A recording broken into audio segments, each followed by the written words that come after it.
ഇൻഫിനിക്സിന്റെ Infinix GT30 Pro എന്ന പുതിയൊരു smart phone launch ചെയ്യാൻ പോകുന്നുണ്ട്. ഈ ഒരു ഫോണിന്റെ ഫീച്ചേഴ്സിനെ പറ്റിയിട്ടുള്ള പല കാര്യങ്ങളും പറയാൻ കഴിഞ്ഞിട്ടുണ്ട്.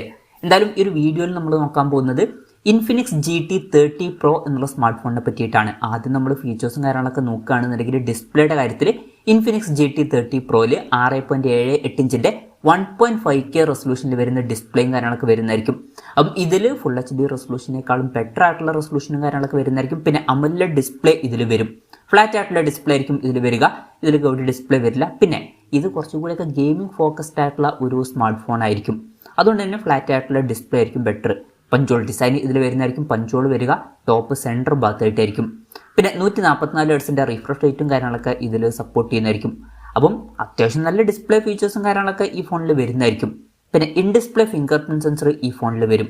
ഇനി പ്രോസസ്സറിൻ്റെ കാര്യത്തിലോട്ട് വരികയാണെന്നുണ്ടെങ്കിൽ MediaTek Dimensity 8350 അൾട്ടിമേറ്റ് എന്ന പ്രോസസ്സറായിരിക്കും ഈ ഫോണിൽ വരിക. ഇപ്പം പഴയ വെർഷനിൽ MediaTek Dimensity 8200 എന്ന പ്രോസസ്സറാണ് വന്നിട്ടുള്ളത്.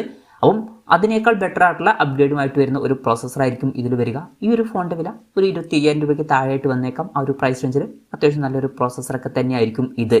പിന്നെ 5G സപ്പോർട്ടും കാര്യങ്ങളൊക്കെ ഇതിൽ വരുന്നതായിരിക്കും. ബേസ് വേരിയൻറ്റിൽ 8GB റാമും 128GB ഇന്റേണലും വരുന്നതായിരിക്കും. 12GB റാമും 256GB ഇന്റേണലുമായിട്ട് വരുന്ന വെർഷനും 12GB റാമും 512GB ഇന്റേണലുമായിട്ട് വരുന്ന വെർഷനും വരുന്നതായിരിക്കും. LPDDR5Xന്റെ റാമും UFS 4.0 സ്റ്റോറേജ് ടൈപ്പും കാര്യങ്ങളൊക്കെ ഇതിൽ വരുന്നതായിരിക്കും. പിന്നെ ട്രിഗർ ബട്ടൺസ് എന്നുള്ള ഒരു ഫീച്ചർ ഇതിൽ വരും. ഇത് പൊതുവേ ഗെയിമിംഗ് ഫോണുകളിലൊക്കെ കാണുന്ന ഒരു എക്സ്ട്രാ ബട്ടൺ ആണ്. ഇപ്പോൾ ഗെയിമിങ്ങിലൊക്കെ ഒരു എക്സ്ട്രാ ബട്ടൺ നമുക്ക് ലഭിക്കുന്നതായിരിക്കും. അത് യൂസ്ഫുൾ ആയിട്ടുള്ള ഒരു കാര്യമായിരിക്കും ഗെയിമേഴ്സിന്. പിന്നെ സ്റ്റീരിയോ സ്പീക്കേഴ്സ് ഇതിൽ വരും. Android 15 ബേസ് ആയിട്ടുള്ള XOS സോഫ്റ്റ്വെയർ ആയിരിക്കും ഈ ഫോണിൽ വരിക. ക്യാമറയുടെ കാര്യം പറയുകയാണെന്നുണ്ടെങ്കിൽ ഫോണിൻ്റെ പിന്നിൽ ഡ്യുവൽ ക്യാമറ സെറ്റപ്പ് വരുന്നതായിരിക്കും. 108 മെഗാ പിക്സലിലെ മെയിൻ ക്യാമറ സെൻസർ ഈ ഫോണിൽ വരും.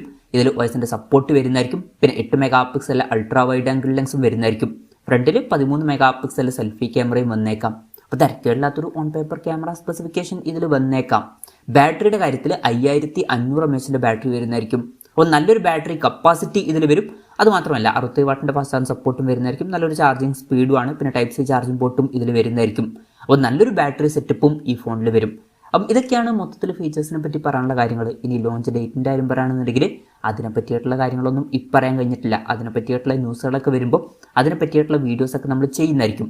അപ്പം അതുപോലുള്ള വീഡിയോസൊക്കെ കാണാൻ താല്പര്യമുണ്ടെന്നുണ്ടെങ്കിൽ ഈ ചാനലും സബ്സ്ക്രൈബ് ചെയ്യാവുന്നതാണ്. പിന്നെ വിലയുടെ കാര്യം പറയുകയാണെന്നുണ്ടെങ്കിൽ നമ്മൾ നേരത്തെ പറഞ്ഞു, നമ്മൾ എക്സ്പെക്ട് ചെയ്യുന്നത് ഈ ഫോണിൻ്റെ വില 25,000 രൂപയ്ക്ക് താഴെയായിരിക്കും വരിക എന്നാണ്. ആ ഒരു പ്രൈസ് റേഞ്ചിലാണെന്നുണ്ടെങ്കിൽ അത്യാവശ്യം തിരക്കില്ലാത്ത നല്ല ഫീച്ചേഴ്സ് എന്ന് പറയാവുന്നതാണ്. പിന്നെ പോക്കോയുടെ ഭാഗത്തുനിന്ന് പോക്കോ F6 പോലുള്ള ഫോണുകളൊക്കെ ഉണ്ട്. അതിൻ്റെ ഭാഗത്തുനിന്ന് അത്യാവശ്യം നല്ലൊരു കോമ്പറ്റീഷൻ ഈ ഫോൺ നേരിടേണ്ടിയും വരും.